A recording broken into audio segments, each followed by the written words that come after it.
Welcome to Rohit Sharma classes. Rohit Sharma classes में आपका स्वागत है। तो आज हम लोग पढ़ेंगे संख्याओं के गुणधर्म एवं अर्थात नियम के बारे में, प्रॉपर्टीज़ ऑफ नंबर्स के बारे में। ये वीडियो प्रॉपर्टीज़ ऑफ नंबर का पार्ट 2 होने वाला है। नंबर 6 गुणन का समवर्त या समवर्ग नियम, क्लोजर प्रॉपर्टी ऑफ मल्टीप्लिकेशन। इसका पैटर्न होता है a into B equal to C, अर्थात कोई संख्या, पहला संख्या a है और दूसरा संख्या b है, यदि दोनों को गुना किया जाए तो तीसरे संख्या के रूप में हमें c प्राप्त होगा। For example 2 into 3 equal to 6। यदि मेरे पास कोई पहला संख्या 2 है और दूसरा संख्या 3 है, दोनों को अगर मल्टीप्लाई किया जाए तो तीसरे संख्या के रूप में 6 प्राप्त होगा। तो यही गुणधर्म क्या कहलाता है? क्लोजर प्रॉपर्टी ऑफ यही गुणधर्म क्या कहलाता है? गुणन का समवर्त नियम या समवर्ग नियम, closure property of multiplication.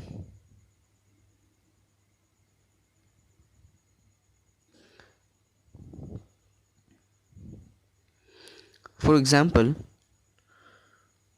3 into 5 equal to 15। जैसे कि पहला संख्या मेरे पास है 3 और दूसरा संख्या 5, यदि दोनों को गुना किया जाए तो तीसरे संख्या के रूप में 15 प्राप्त होता है, 15 प्राप्त होता है। तो यही गुणधर्म क्या कहलाता है? गुणा का समवर्त या समवर्ग नियम। चलिए आगे चलते हैं और भी एक एग्जाम्पल ले लेते हैं। 3 इंटू 9 इक्वल टू 27, फिर एट्सेट्रा, और भी बहुत सारे हम लोग ले सकते हैं।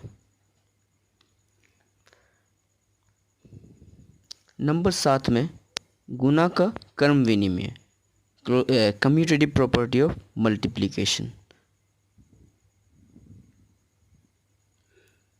कम्यूटेटिव प्रॉपर्टी ऑफ मल्टीप्लिकेशन,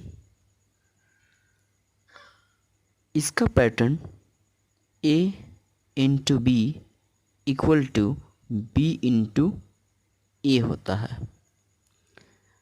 अर्थात यदि a पहला संख्या a है और दूसरा संख्या b, दोनों को गुना किया जाए तो ये बराबर होगा उसके कर्म के विनियम का। अर्थात उसके कर्म को अगर बदल दिया जाए, b को पहले लिखा जाए और गुना a दिया जाए तो आपस में दोनों बराबर होगा। For example 3 into 4 equal to 4 into 3।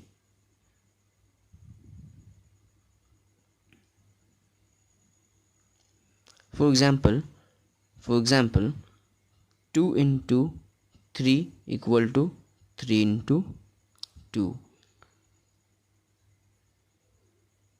4 into 9 equal to 9 into 4, etc.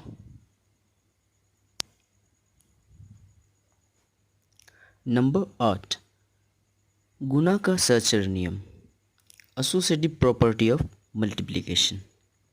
इसका पैटर्न होता है a into B into C, first two are in bracket equal to a into B into C, last two are in bracket. यानी a into B into C पहला दो bracket में equal to a into B into C दूसरा दो bracket में। कहने का अर्थ ये हुआ कि यदि हमें 3 संख्या दिया हो a, b एंड c, पहले दो को गुना किया जाए तब तीसरे को गुना किया जाए तो ये बराबर होता है अंतिम दो के गुना b और c का, उसके बाद पहला गुना किया जाए, ये आपस में बराबर होता है। फॉर एग्जाम्पल 2 इंटू 3 इंटू 4, यदि इन दोनों को पहले गुना किया जाए उसके बाद 4 को गुना किया जाए तो ये बराबर होगा 2 गुना 3 गुना 4, अंतिम दो को गुना करते हैं तो ये आपस में बराबर होगा। एक अन्य एग्जाम्पल लेते हैं। जैसे कि 2 गुना 5 गुना 7, तो पहले 2 को गुना किया जाए या 2 गुना 5 गुना 7, अंतिम दो को गुना किया जाए, ये दोनों आपस में परिणाम इनका आपस में बराबर होगा।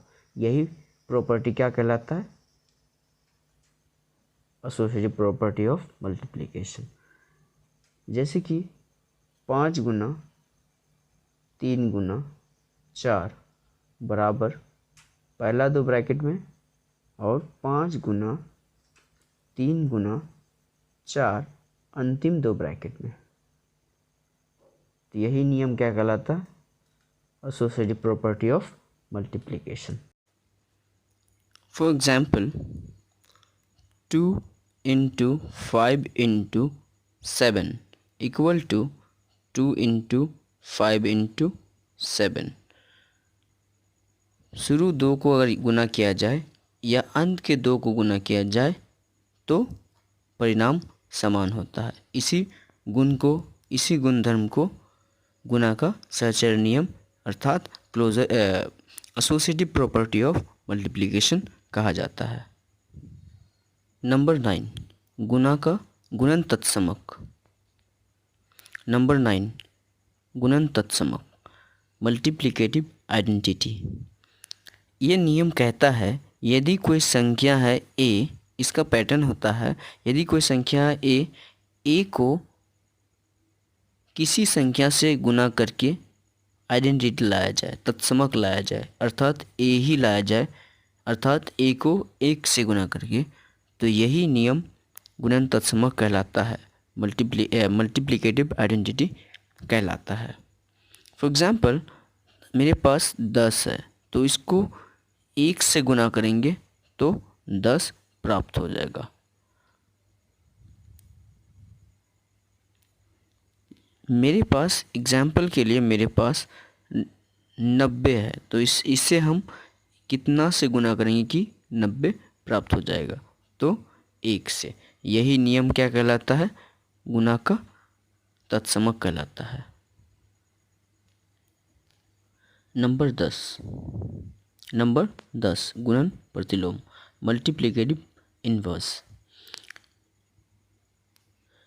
इस नियम का पैटर्न होता है मेरे पास यदि कोई संख्या है a, यदि a को इसके प्रतिलोम से अर्थात 1/a से मल्टीप्लाई किया जाए तो 1 प्राप्त होता है। इसी नियम को क्या कहता है? गुणन प्रतिलोम कहा जाता है। यदि मेरे पास कोई संख्या है 10 तो गुना 1/10 इसका प्रतिलोम से गुना किया जाए तो 1 प्राप्त होता है। तो इसी गुणधर्म को गुणन प्रतिलोम कहा जाता है। फॉर एग्जाम्पल मेरे पास 2/3 है तो इसको कितना से मल्टीप्लाई किया जाएगा तो 1 प्राप्त होगा, तो 3/2 से। 4/5 है तो इसे 5/4 से मल्टीप्लाई किया जाए तो 1 मिनट इक्वल टू 1 प्राप्त होगा।